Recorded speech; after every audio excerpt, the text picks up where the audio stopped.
जय हिंद। इस नए वीडियो में आप सभी का स्वागत है। इस वीडियो में हम क्लास 12th हिस्ट्री का मोस्ट इंपॉर्टेंट सब्जेक्टिव क्वेश्चन हम लोग कर रहे हैं 2025 के एग्जाम के लिए। मैं आपको बता दूं कि अभी तक हमने टोटल इसके 11 पार्ट के वीडियो बना दिया है। अगर अभी तक आपने नहीं देखा है तो जाइए इस चैनल का प्लेलिस्ट पर, वहां पर लिख दिया गया है class 12th history most important subjective question. आप उस पर क्लिक कीजिए और वहां जा करके आप 11 पार्ट तक के वीडियो को वॉच कर सकते हैं। वो काफी ज्यादा इंपॉर्टेंट है। सभी छांट छांट कर जितने भी इंपॉर्टेंट 2025 के लिए वो सारे क्वेश्चन वहां पर मिलेंगे। ठीक है, आंसर के साथ, वो भी अच्छे सिंपल लैंग्वेज में, साधारण भाषा में। ठीक है, और ये भी जो क्वेश्चन है इसको भी मैं एकदम सिंपल भाषा में लेकर आया हूं ताकि आपको अच्छे से समझ आ जाएगा, बेहतरीन से एग्जाम में आप आसानी से लिख सकते हैं, सरल भाषा में, कोई हार्ड लैंग्वेज का प्रयोग नहीं है।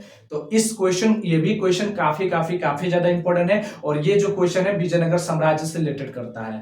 आपका 7वां चैप्टर जो विजयनगर साम्राज्य है, विजयनगर की कहानी, उस चैप्टर से कनेक्ट करता है। ठीक है, तो आइए इस क्वेश्चन को अच्छे से समझते हैं कि आयंगर व्यवस्था क्या थी। ठीक है, आयंगर व्यवस्था के बारे में क्वेश्चन पूछा गया, आपके एग्जाम में पूछेगा आयंगर व्यवस्था से आप क्या समझते हैं, या आयंगर व्यवस्था किसे कहा जाता है, या आयंगर व्यवस्था को स्पष्ट करें, या आयंगर व्यवस्था पर टिप्पणी करें, या आयंगर व्यवस्था के विषय में आप क्या जानते हैं। इस तरह से क्वेश्चन करके काफी अलग अलग तरह से क्वेश्चन आपसे पूछेगा और इन सब का आंसर एक ही होगा।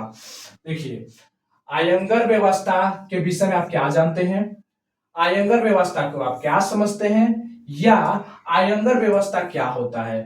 ठीक है, या आयंगर व्यवस्था की मतलब टिप्पणी करें, आयंगर व्यवस्था पर टिप्पणी करें, कैसे भी क्वेश्चन बस आयंगर व्यवस्था से कनेक्ट करके बनाता है तो आप ये पूरा लिख दीजिएगा, आपको नंबर पूरा मिल जाएगा। ठीक है, 9 में, 19 में, 21 में काफी ज्यादा इंपॉर्टेंट क्वेश्चन है, काफी ज्यादा इंपॉर्टेंट क्वेश्चन है आप लोगों के लिए, बहुत ही ज्यादा इंपॉर्टेंट क्वेश्चन है। ठीक है, तो इसे अच्छे से बिल्कुल ध्यान से देखिएगा। ठीक है, समझिएगा। इसका हम आंसर ऐसे लिख सकते हैं, कैसे लिख सकते हैं कि आयंगर व्यवस्था की शुरुआत विजयनगर साम्राज्य के शासनकाल में हुई थी। इसकी जो शुरुआत हुई है ना, विजयनगर साम्राज्य में हुई थी। मतलब विजयनगर जब साम्राज्य फल फूल रहा था तो उसी में इस साम्राज्य को क्या, उसी में इस व्यवस्था को क्या किया गया, उत्पत्ति की गई, और उसी में इस व्यवस्था को लाया गया, लगाया गया। अब इस व्यवस्था, ये कैसी व्यवस्था थी समझिएगा। यह व्यवस्था विजयनगर साम्राज्य के ग्रामीण प्रशासन की एक अहम विशेषता थी। मतलब ये जो विजयनगर था ना, तो विजयनगर में बहुत सारे गांव थे। विजयनगर में क्या था, बहुत सारे गांव थे। तो हर गांव में अब क्या था कि देखिए, शासन करने का अलग प्रणाली था। तो ये क्या किया, विजयनगर साम्राज्य में जो भी शासक थे, जो भी राजा थे, उन्होंने क्या किया, जो सरकार थी उन्होंने क्या किया कि एक अलग पद पर नियुक्ति कर डाली। एक क्या किया, अब प्रशासनिक व्यवस्था लगा दी कि हर गांव में एक अलग अलग तरह का शासन है। अब हर गांव स्वतंत्र है। ठीक है, हर गांव स्वतंत्र है, उसी गांव का, उसी के लिए कुछ मालिक लोग होंगे जो उसकी सेवा करेंगे। कुछ लोग को चुना जाएगा।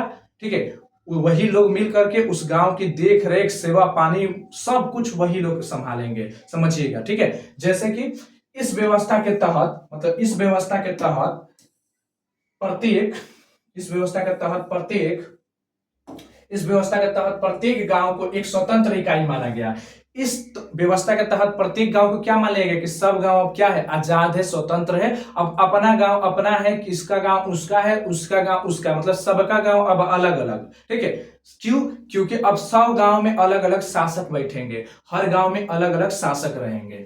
और ग्राम के प्रशासन के लिए 12 लोगों की नियुक्ति की गई। कितने लोगों को बनाया गया, 12 लोगों को बनाया गया। कहा गया कि बहुत हो गया, बहुत हो गया ये प्रशासन अलग अलग चलाने वाला। अब हमको क्या करना है, एक ऐसी व्यवस्था लानी है कि जिसमें एक गांव को चलाना है, सिर्फ एक गांव को, तो 12 लोगों को चुन करके दे दिया जाए और वो 12 लोग मिल करके उस गांव की देख रेख, सभी तरह की प्रशासनिक, सब तरह की व्यवस्था का ख्याल, ध्यान वही रखेंगे। ठीक है, उन्हीं को काम करना है, उन्हीं को ये दिया जाता है। एक तरह का, एक देखा जाए तो राज्य से जुड़ा हुआ हिस्सा बन गए थे वो लोग। ठीक है, वो क्या करते थे, मान लीजिए उनको गांव दे दिया जाता था, वो लोग मिल करके वहां की सारी व्यवस्थाओं का देखरेख करते थे। ठीक है, समझिएगा।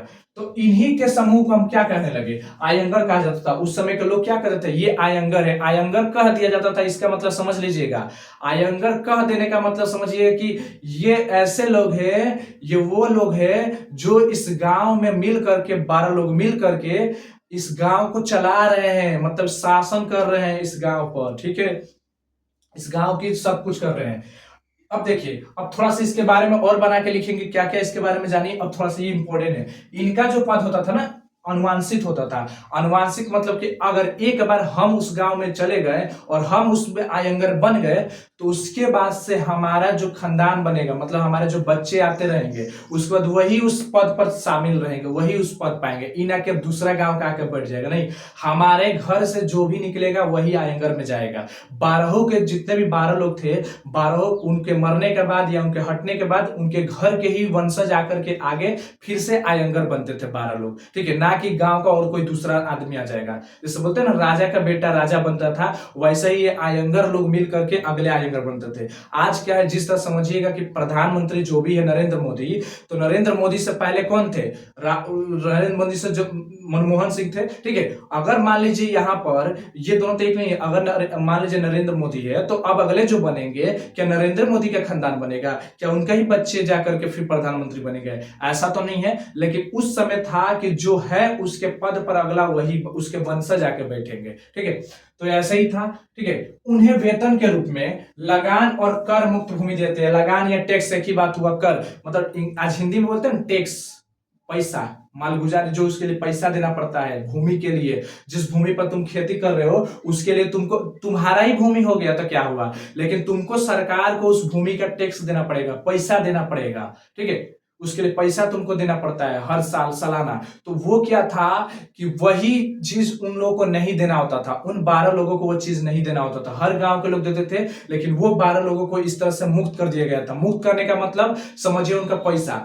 अब मान लीजिए 12 लोगों का जितना भी वेतन मान लीजिए वही उनका पैसा न हो गया। अब वो अगर 12 लोग, वो भी 12 लोग अगर सरकार को, जो वहां की सरकार थी उसको 12 लोग पैसा देते, सोचिए जरा आप, वो लोग 12 लोग देते अपने भूमि का, तो फिर उनको भी टैक्स, तो उनको पैसा कहां से मिलता? उनको पैसा कहां से मिलता? जो मेहनत कर रहे हैं, गांव की रक्षा कर रहे हैं, ये गांव की जो भी मरम्मत या जो भी कर रहे हैं, तो उसके लिए क्या किया सरकार ने, उनकी जहां की सरकार थी उसको हटा दिया। उसको क्या कर दिया, हटा दिया, मतलब कहा कि आप 12 जो लोग हैं ना, आप लोग से टैक्स वगैरह नहीं लिया जाएगा। वही टैक्स समझ लीजिए आप लोग का पेंशन है, मतलब एक तरह का समझिए वही टैक्स आप लोग का पैसा है। क्या कहते हैं, एक महीना का सैलरी है, समझिए वो आपका सैलरी हो गया, ठीक है, वो आपका वेतन हो गया। यह गांव के में शांति बनाए रखते थे। इनका काम क्या होता था कि गांव में शांति बनाए रखने का कार्य करते थे, गांव में सुख शांति रहे, ये उनकी देखभाल करते थे। मतलब ये आसपास जितने भी घटना होती थी गांव का सब कुछ ये काम करते थे, ठीक है। इन्हें अपने कार्यालय को बेचने या गिरवी रखने का अधिकार भी था। अगर ये चाहे, मतलब ये 12 लोग चाहे तो इनमें से क्या कर सकते हैं, ये लोग अपने कार्यालय को गिरवी रख सकते हैं। गिरवी जैसे समझते हो ना, बैंक वैंक में या किसी सोनार वोनार के पास जाते हो ना, जब पैसा वैसा नहीं होता तो अपना गहना वहना किसी तरह से रख करके और उनसे पैसा लेकर चले आते हो किसी काम के लिए, तो उसको कहते हैं गिरवी रखना। क्या कहा जाता है, गिरवी रखना। तो वैसे ही क्या होता है, ये जो 12 लोग के ग्रुप थे ना, ये चाहते तो किसी और को दे करके और ये शांति से अपना जिंदगी और भी बिता सकते हैं, मतलब ये दे सकते हैं किसी को गिरवी, ठीक है। क्या कर सकते हैं, अपने कार्यालय को बेच भी सकते हैं, बेच भी सकते हैं। बोलेंगे कि लो, जब तुम सोनार लेकर जाते हो दुकानदार के पास, सोनार के पास, तो नहीं कहते हो कि या तो बेच दोगे या तो गिरवी रख दोगे, दोनों काम कर सकते हो। कर सकते हो कि नहीं, कहते हो बैंक सोनार के पास ले लीजिए, हमको पैसा दे दीजिए, तो वो ले लेगा, तो पैसे देगा तो आपने बेच दिया उसको, लेकिन आपने उसको दे दिया कि गिरवी रख लीजिए, हमको कुछ पैसा दे दीजिए, जब हमारे पास पैसा होगा तो हम उसको छुड़ा लेंगे, तो वो कहलाएगा हम लोग का गिरवी। उसको क्या कहते हैं, गिरवी। अपना अमानत किसी और के पास दे करके उनसे कुछ ले करके आना, और जब अपना कुछ चुका देंगे तो पैसा वापस जो चीज दिए वो मिल जाएगा। तो यही चीज होता था। उस गांव की कोई भी संपत्ति इजाजत के बिना, उस गांव की संपत्ति इनके इजाजत के बिना बेची नहीं या खरीदी जा सकती थी, ना दान में दी जा सकती।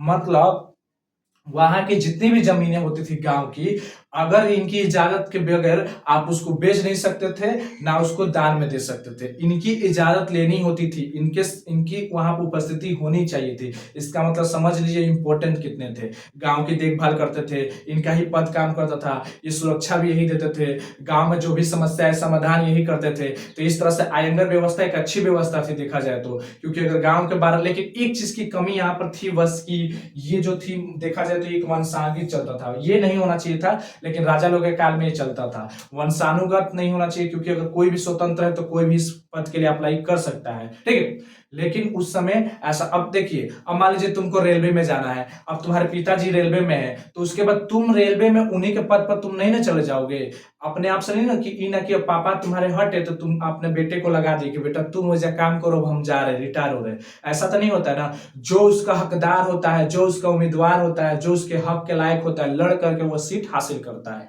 ठीक है।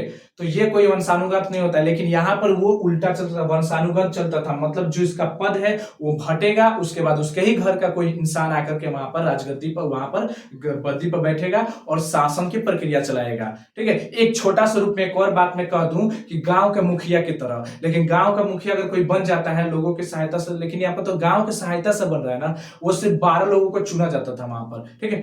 तो ये आपको अच्छी तरह से समझ आ गया कि विजयनगर साम्राज्य में एक तरह की व्यवस्था ली आई गई थी जिसमें 12 लोगों को चुना गया था और उन्हें वो उस गांव को स्वतंत्र करके कह दिया गया था कि आप अब आपको इस गांव का देखरेख करना है, और वही लोग 12 लोग सारा कार्य करते थे और राजा के पास जो भी होता था यही लोग सूचना देते थे। इनको ये राज्य से जुड़े होते थे, ठीक है। इनको वेतन के तौर पर क्या मिलता था, जो टैक्स में जो भूमि का पैसा होता था ये इनको नहीं देना पड़ता था, एक लेखा से कहा जाए तो यही उनका इनकम होता था, ठीक है। ये इनके पास बच जाता था, यानी एक कट्ठा एक बीघा में जितना भी अनाज उपजाएंगे उसका इनको कुछ पैसा नहीं देना होता था, जितना उपजाएंगे सारा का सारा पैसा इन्हीं के पास रहता था, किसी और के पास नहीं जाता था, ठीक है। तो ये था आयंगर व्यवस्था, ठीक है। और इस क्वेश्चन का अगर आंसर एग्जाम में आएगा तो बना करके इजीली लिख सकते हैं कि एक तरह की व्यवस्था ऐसी थी जो ग्राम प्रशासन के लिए बहुत जरूरी था। क्या किया गया, उसमें गांव को स्वतंत्र कर दिया गया और वहां पर 12 लोगों की नियुक्ति कर दी गई ताकि ये 12 लोग मिल करके उस गांव को चलाए, मतलब उस गांव की देख रेख सब कुछ करे। और ये लोग इन्हीं लोगों को लोग क्या करने लगे, आयंगर कहने लगे। और ये लोग वंशानुगत होते थे, मतलब अपने मरने के बाद या हटने के बाद अपने ही घर के किसी सदस्य को वहां पर बैठना होता था। और ये राज्य अधिकारी से जुड़े होते थे, राज्य से जुड़े होते थे मतलब सरकार से जुड़े होते थे। इनको वेतन के तौर पर इनका जो भूमि टैक्स में मिलता था वो नहीं देना पड़ता था, यही इनका वेतन हो जाया करता था। साथ ही ये क्या करते थे, ये अपने अपने जो कार्यालय है, जो ऑफिस है, जो इनका जगह है, इन सबको ये क्या कर सकते हैं, किसी को बेच सकते थे, दे सकते थे। ये अपना जो पद है, मतलब समझ रहे हैं, जो चीज ये काम कर रहे हैं उसको किसी और को गिरवी दे सकते थे या बेच भी सकते थे, ठीक है। उसके बाद क्या था कि ये क्या कर सकते हैं, अगर गांव में कोई चीज की बेची जा रही है, दान में दी जा रही है जमीन वगैरह, तो उसमें भी इनका हस्तक्षेप होना जरूरी था, बिना इनके हस्तक्षेप से कुछ नहीं हो सकता था, ठीक है। तो इसी तरह से मिलते हैं एक नई वीडियो के साथ, तब तक के लिए जय हिंद जय भारत।